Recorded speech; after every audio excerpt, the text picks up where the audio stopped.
So a bit of explaining.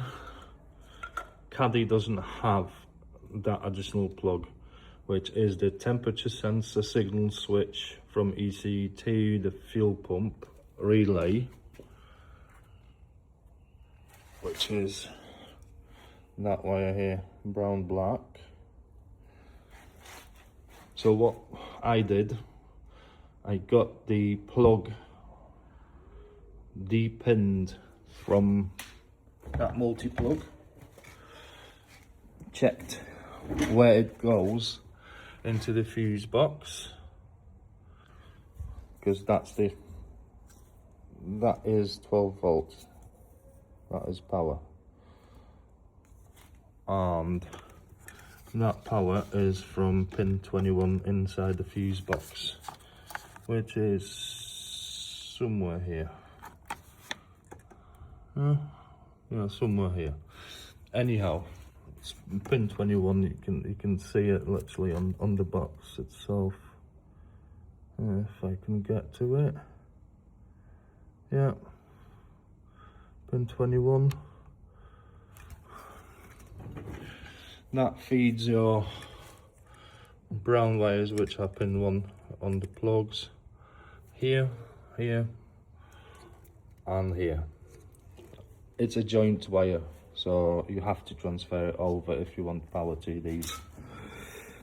Then you've got additional temperature sensor, which is brown and yellow. So pin number 2 and pin number 3. These you have to transfer from that plug over to the Golf plug that you're going to take from the car, say. Next is, don't know what that is. That's some kind of switch or something, or I don't know. I just checked continuity on that side, and I've got it in that side. It's pin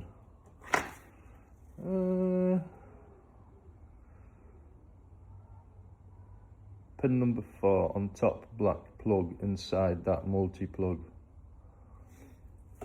Green, black. I don't know what it does. It does something. Anyhow, transferred the Golf one over. So mostly you've got that. I'm going to tape it up. That's already taped up. That's the switch for the relay from ECU. And yeah, that's mostly that. So from that plug you have to remove pin number 4 on Caddy, I mean, pin number 3, pin number 11 and pin number 13. Remove them, take the old plug and get these buddies, just push them through and put them inside here so no water gets in or it doesn't get condensation inside the plug. What else? I don't think there is anything else to be explained. So mostly next step is getting inside, finding the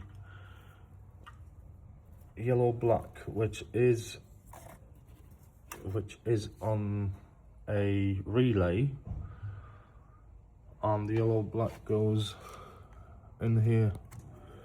Pin number 26. Pin number 26. Sorry for the cobwebs. Pin number 26. And that's switch live, probably, or something. Yeah, connected up. Put the ground on. Get the fuse back in its usual spot inside, and that should be done mostly. That should be everything that you need to do to get the Golf engine 2 litre CR or whichever 2 litre. That's not a CR, I don't think so. It's just a basic like 105 brake horse with a 5-speed engine code CBD. It might be CR, I don't fucking care. At least they don't get injector trouble like the Caddy. That's going to be future proof. So mostly any CR, any other engine that you want to put in 2 litre, you can just put in plug and play afterwards. It's going to be plug and play. So you just only do it once. You don't have to stress about rewiring it again when you change the engines. Unless you're going back to 1.6, which I do not recommend. So yeah. Finish the wiring and put that engine in. Yeah, I might have to change the drive shafts as I mentioned before. All the flanges on the gearbox because it's the same gearbox, 5-speed. Might change the flanges, I don't know.